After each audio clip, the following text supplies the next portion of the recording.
कि अगर जिन्ना भारत के प्रधानमंत्री बने होते तो देश का विभाजन नहीं होता। तो क्या देश के विभाजन के लिए गांधी और नेहरू भी उतने ही जिम्मेदार थे जितने कि जिन्ना? तो दोस्तों एक बार फिर से स्वागत है आप सभी का आपके अपने यूट्यूब चैनल रेजोनेंस ज्ञान में। तो दोस्तों आज हम फिर से हाजिर हो गए सिर्फ और सिर्फ आपके लिए और आपके ज्ञान को बढ़ाने के लिए एक और नया वीडियो लेकर। और दोस्तों अगर अभी तक आपने चैनल को सब्सक्राइब नहीं किया तो चैनल को सब्सक्राइब कर लीजिए। वीडियो अगर आपको अच्छा लगता है तो वीडियो को लाइक कर दीजिए और बेल आइकन को प्रेस कर दीजिए।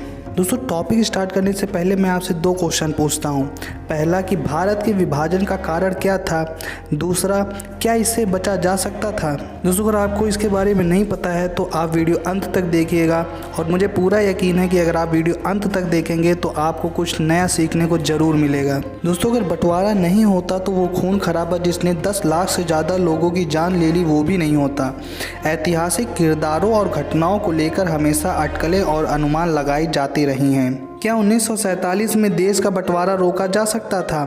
पिछले 75 सालों से ये सवाल देश को कचोटता रहा है और अभी हाल ही में जब पूरे देश में आज़ादी का अमृत महोत्सव मनाया जा रहा था तो ये सवाल और भी शिद्दत के साथ चर्चा में था।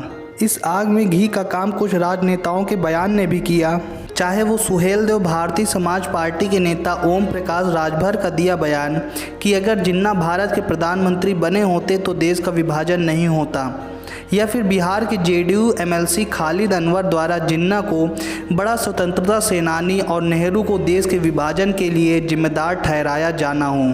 तो क्या देश के विभाजन के लिए गांधी और नेहरू भी उतने ही जिम्मेदार थे जितने कि जिन्ना?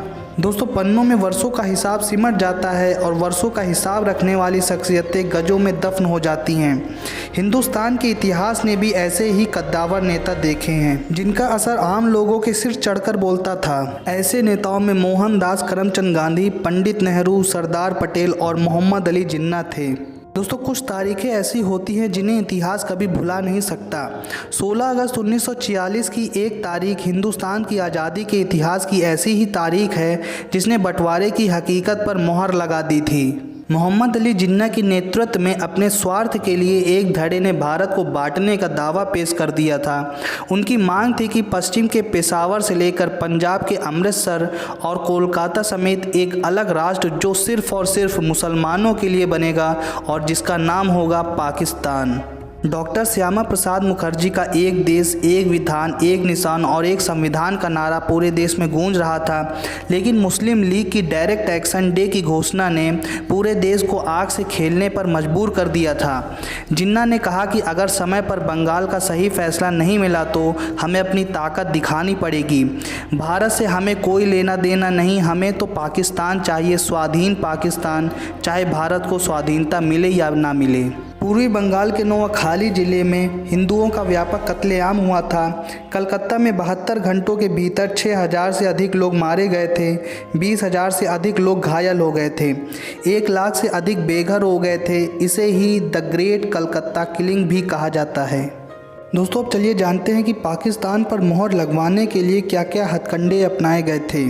2 जून 1947 नॉर्थ कोर्ट नई दिल्ली में मीटिंग के बाद जब जिन्ना उठे तो मेज पर सादा कपड़ा छोड़ गए।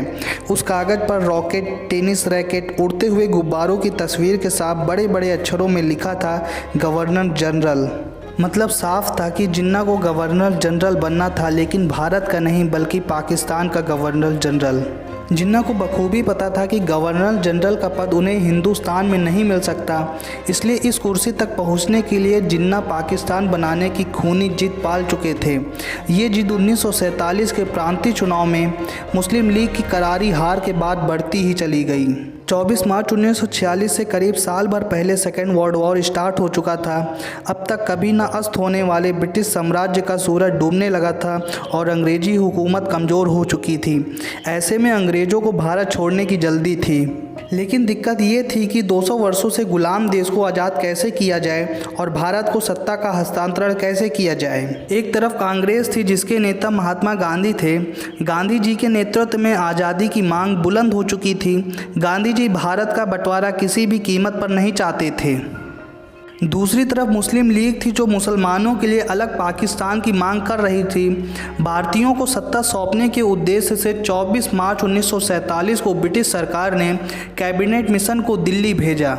उस वक्त पूरे हिंदुस्तान में कांग्रेस का दबदबा था। महात्मा गांधी सबसे बड़े लीडर थे जिनके सहयोगी पंडित जवाहरलाल नेहरू, सरदार पटेल, डॉक्टर राजेंद्र प्रसाद, मौलाना अबुल कलाम जैसे नेता थे। दूसरी तरफ मुस्लिम आबादी पर मुस्लिम लीग की बेशुमार पकड़ थी। मोहम्मद अली जिन्ना इसके सुप्रीम नेता थे। 1940 के दशक में जिन्ना ने बहुत ही चालाकी के साथ अपना राजनीतिक भविष्य तैयार किया।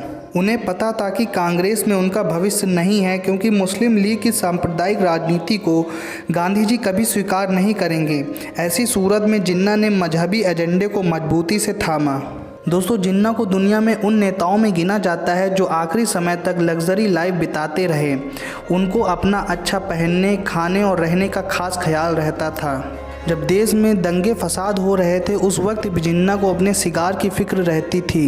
दोस्तों, स्टैनली वॉलपर्ट ने जिन्ना की जीवनी जिन्ना ऑफ पाकिस्तान के अनुसार माउंटबेटन को गांधी जी ने जिन्ना को सरकार गठित करने का पहला मौका देने की बात कही थी। यानी गांधी जी ने जिन्ना को प्रधानमंत्री बनाने की पहली पेशकश की थी। माउंटबेटन इस प्रस्ताव को देखकर चौंक गए थे, लेकिन गांधी जी की ये पेशकश जिन्ना को कभी बताई ही नहीं गई। चीटिंग करता है तू। पाकिस्तान की सनक पाले जिन्ना का अगर एक राज दुनिया को पता चल जाता तो भारत के बंटवारे की घटना से बचा जा सकता था। दोस्तों, जिन्ना को टीबी की बीमारी थी और यदि उनके हिंदू दुश्मन को पता चल गया कि वे मरने वाले हैं तो उनका पूरा राजनीतिक दृष्टिकोण बदल जाएगा। वे उनके कब्र में पहुंचने का इंतजार करेंगे और फिर मुस्लिम लीग के नेतृत्व में नीचे के ज़्यादा नरम नेताओं के साथ समझौता करके उनके सपनों की धज्जियां उड़ा देंगे। और यह राज उनकी बेटी को भी नहीं पता था। दोस्तों, आज का वीडियो यहीं समाप्त हो रहा है। तो अगर अभी तक आपने चैनल को सब्सक्राइब नहीं किया तो चैनल को सब्सक्राइब कर लीजिए। वीडियो आपको कैसा लगा कमेंट में बताइए। अगर आपको वीडियो अच्छा लगा है तो वीडियो को लाइक कर दीजिए और बेल आइकन को प्रेस कर दीजिए।